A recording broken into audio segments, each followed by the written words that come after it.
Good morning students. आज हम प्रयोग नंबर 15 देखने वाले हैं। આ પ્રયોગમાં આપણે ભૂમિના નમૂનાઓના બંધારણનો અભ્યાસ કરશું। આપણે જુદા જુદા વિસ્તારમાંથી ભૂમિનો નમૂનો એકઠો કરેલો છે।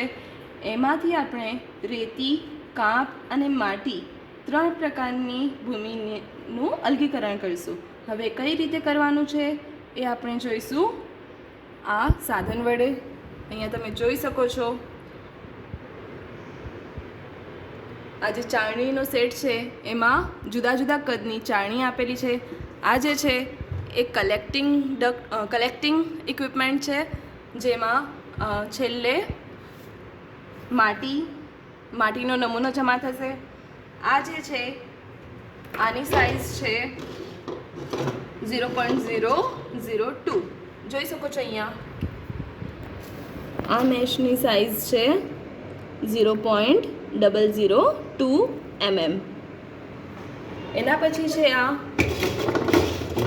જેની સાઇઝ છે 0.05 mm અને જે લાસ્ટવાળી છે આની સાઇઝ છે 2 mm। તો હવે આપણે એક્સપેરિમેન્ટમાં કરવાનું શું છે, ભૂમિના નમૂનાઓનું અલગીકરણ કરવાનું છે। તો આ સૌથી નીચે રહેશે કલેક્ટિંગ ચેમ્બર, એટલે જેમાં ભૂમિનો સૌથી નાના કણો ધરાવતું નમૂનો એકઠો થશે। જો આ જે 0.002 mmની ચાળણી છે, અહીંથી એવા કણો પસાર થશે જે 0.002 mm કરતાં નાના હશે। તો 0.002 mm કરતાં નાના કણોને કહેવાય માટી। તો અહીંયા કલેક્ટિંગ ચેમ્બરમાં જે જમા થશે એ હશે માટી। તો અહીંયા એની ઉપર મૂકીશું 0.05 mmની ચાળણી। તો જે કણો 0.05 mm કરતાં મોટા હશે એ ઉપર રહી જશે અને 0.05 mm કરતાં નાના કણો અહીંથી પસાર થઈ જશે। અને સૌથી ઉપર મૂકીશું 2 mmની ચાળણી। તો જે 2 mm કરતાં નાના કણો હશે એ પસાર થઈને આ સેટમાં આવશે। તો આવી રીતે મેં ગોઠવણી કરીને રાખી છે। હવે આપણે એક્સપેરિમેન્ટ કરવાનું સ્ટાર્ટ કરીશું। આ હતા સાધનો, આ ચાળણીનો સેટ છે, આ છે ભૂમિનો નમૂનો। હવે આપણે સ્ટાર્ટ કરીએ। ઓકે, સો સ્ટુડન્ટ્સ, આપણે સૌ પ્રથમ ભૂમિના નમૂનાનું શરૂઆતનું વજન લેવાનું છે। તો શરૂઆતનું વજન લેવા માટે શું કરશો, આ જે મશીન છે તેને 0 ઉપર સેટ કરી લઈશું અને એની ઉપર બીકર મૂકવાનું। યાદ રાખજો કે આપણે જે બી સાધન મૂકીએ ને તો સૌ પ્રથમ એ વજનને માઇનસ કરવાનું છે। તો બીકરને વેઇંગ મશીન ઉપર મૂકીને ટેર કરવાનું છે। જો અહીંયા જોઈ શકો છો તમે, હું આ ટેર બટન ઉપર ક્લિક કરીશ એટલે એનાથી આ જે બીકરનું વજન છે એ માઇનસ થઈ જશે। હવે જો હું બીકર અહીંથી હટાવું છું તો જો શું આવે છે, -97। હવે મારે આમાં 300 ગ્રામ ભૂમિનો નમૂનો લેવાનો છે। આને ઉપર મૂકીને જ આપણે લઈએ એટલે વજન ખબર પડે કેટલી લેવાનો છે ભૂમિનો નમૂનો, 300 ગ્રામ। ઓકે સ્ટુડન્ટ્સ, મેં અહીંયા જો 300 ગ્રામ ભૂમિનો નમૂનો લઈ લીધો છે। હવે આપણે આને જે ચાળણીનો સેટ તૈયાર કર્યો છે એમાં લઈશું। ઓકે, તો તમે અહીંયા જોઈ શકો છો મેં અહીંયા સેટ કરીને રાખ્યું છે। સૌથી નીચે શું છે, કલેક્ટિંગ ચેમ્બર, એની ઉપર છે 0.002ની ચાળણી, એની ઉપર 0.05 mmની ચાળણી અને એની ઉપર છે 2 mmની ચાળણી। તો આ જે ભૂમિનો નમૂનો છે એને હું અહીંયા નાખી દઈશ। ઓકે, પછી શું કરવાનું છે, આને આવી રીતે કવર કરીને તેને શેક કરવાનું છે। આમ એક હાથથી નીચેથી પકડશો, આમ ઉપરથી, પછી આને આવી રીતે બંને હાથેથી પકડીને આમ ચાળણીના સેટને આવી રીતે લાવીશું। આવી રીતે 10 મિનિટ સુધી જો તમે કરતા રહેશો એટલે જે ભૂમિના કણો છે એ સેપરેટ થઈ જશે, અલગીકરણ થઈ જશે। 10 મિનિટ સુધી આવી રીતે કરતા રહેવાનું છે। ઓકે સ્ટુડન્ટ્સ, તો અમે 10 થી 15 મિનિટ સુધી આવી રીતે ચેક કરી લીધું છે. હવે આપણે આ જે દરેક નમૂનાઓ છે એનું વજન લઈશું. તો અહીંયા જુઓ, આ બધા થોડા કાંકણા છે, આનું વજન નથી લેવાનું. આ જે છે 0.05 mm કરતાં મોટા કણો અને 2 mm કરતાં નાના, 2 mm થી નાના અને 0.05 mm થી મોટા કણો આપણને મળી રેતી. પછી આ કણો કે જે 0.05 mm થી નાના અને 0.002 mm થી મોટા કણો. જો હવે આમાંથી કણો મળતા નથી, એટલે આ જે કણો છે, આ ભૂમિના કણો છે એ કાંપ છે. અને સૌથી નાના કણો જે છે, જુઓ, આ છે માટી. તો માટીના કણો જે છે એ 0.002 mm કરતાં નાના. હવે આ ત્રણેયનું વજન લેવાનું છે આપણે. સૌ પ્રથમ આપણે માટીનું વજન લઈશું. તો એક બીકર લઈએ. જો આ બીકરના વજનને ટેર કરી લેવાનું છે. બીકરનું વજન છે 45.13 ગ્રામ. હવે આને હું ટેર કરી લઈશ. હવે આ જે ભૂમિનો નમૂનો છે એને આ બીકરમાં લઈશ. જો સાવચેતીથી લેવાનું છે, બહાર એક પણ કણ પડે નહીં, એવી રીતે.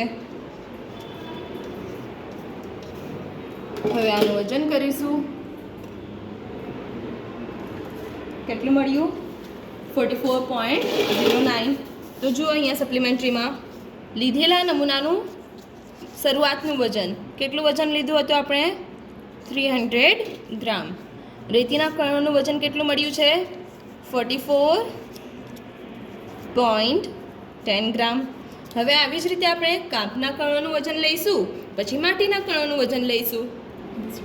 જો સ્ટુડન્ટ્સ, હવે ફરીથી 0 ઉપર સેટ કરવાનું, બીકરને મૂકવાનું. બીકરનું વજન, આ બીકરનું વજન 57.42 છે, એને ટેર કરવાનું, કેમ કે આપણે બીકરનું વજન લેવાનું નથી. હવે આ બીકરમાં હવે હું બીજો નમૂનો લઈશ. બીજો નમૂનો કયો છે? કાંપનો નમૂનો છે. સૌપ્રથમ જે વજન લીધું 44.10 ગ્રામ એ રેતીનું વજન હતું. હવે આ જે બીજો નમૂનો છે એ છે કાંપનું વજન લઈશું. ઠીક છે, આ કાંપના નમૂનાનું વજન લઈશું. તો હવે આને સાવચેતીથી બીકરમાં લેવાનું છે અને આનું છે. જુઓ સ્ટુડન્ટ્સ, આ આપણને મળ્યું કાંપનું વજન કેટલું છે? 104.80 ગ્રામ. તો જો આપણે અહીંયા લઈશું, લખીશું સપ્લિમેન્ટરીમાં કાંપના કણોનું વજન 104.80 ગ્રામ. એવી જ રીતે હવે માટીના કણોનું વજન લઈશું. જો સ્ટુડન્ટ્સ, ફરીથી 0 ઉપર સેટ કર્યું. આ ત્રીજું બીકર મૂક્યું. આ ત્રીજા બીકરનું વજન, એને ટેર કરવાનું. દર વખતે ટેર કરવાનું યાદ રાખજો, નહીં તો તમારા કેલ્ક્યુલેશનમાં ત્રુણી આવશે. હવે આ બીકરમાં હું લઈશ લાસ્ટ માટી અને આનું વજન કરીશું.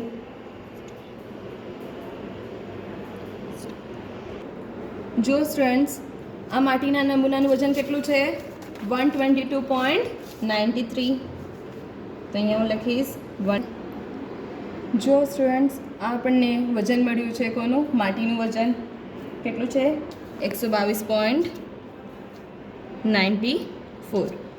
હવે આનું કેલ્ક્યુલેશન કરવાનું છે.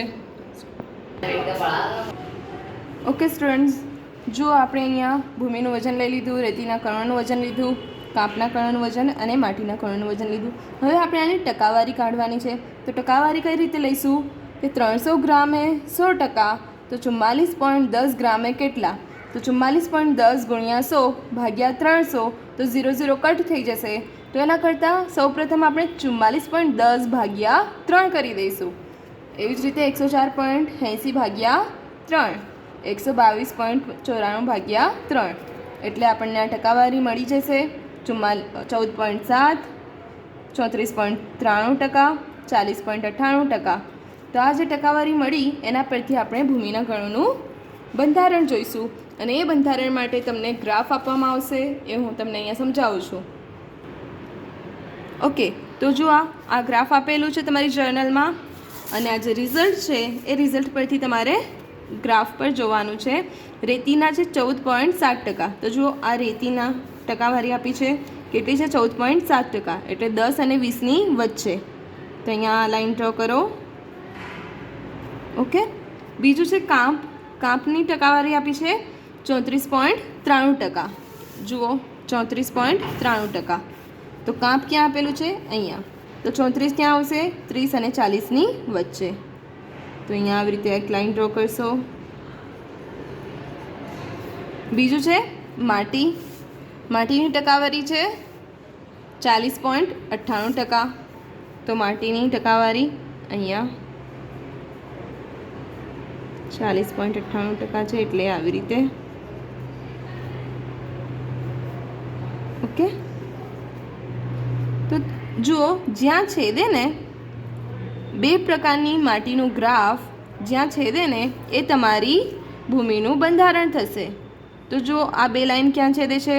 માટીના વિસ્તારમાં.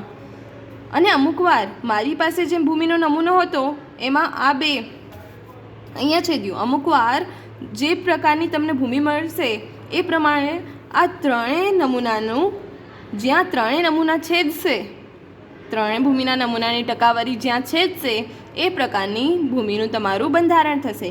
અહીંયા બે જ એકબીજા સાથે છેદે છે અને કયા વિસ્તારમાં છેદે છે? આ માટી વિસ્તારમાં છેદે છે, એટલે આ ભૂમિનું બંધારણ છે માટી. સમજાયું? હવે જોઈએ બીજી પદ્ધતિ, અવલોકન કોઠો બીજો છે. એમાં જુઓ સૌપ્રથમ લીધેલા ભૂમિના નમૂનાનું વજન જે 300 ગ્રામ હતું, રેતીના ભાગનું વજન જે 44.10 ગ્રામ, કાંપ અને માટીના ભાગનું વજન, એટલે આ બંનેનું ટોટલ કરવાનું છે. તો આ બંનેનું ટોટલ કરીશું એટલે મળશે 227.74, અને કાંપના ભાગનું વજન 104.80 ગ્રામ. તો અહીંયા આ પ્રેક્ટિકલ પૂરું થાય છે. ઓકે સ્ટુડન્ટ્સ, આ વિડીયોમાં તમને જે બી ડાઉટ હોય તમે કમેન્ટ સેક્શનમાં પૂછી શકો છો મારાથી. અને આ ચેનલને ખૂબ ખૂબ લાઇક, શેર અને સબસ્ક્રાઈબ કરવાનું ભૂલતા નહીં. અને તમારા સ્કૂલના ફ્રેન્ડ્સ, ટ્યુશનના ફ્રેન્ડ્સ સુધી આ વિડીયોને શેર કરજો, જેથી કરીને તેમને પરીક્ષા વખતે આસાની રહે. Okay, good bye.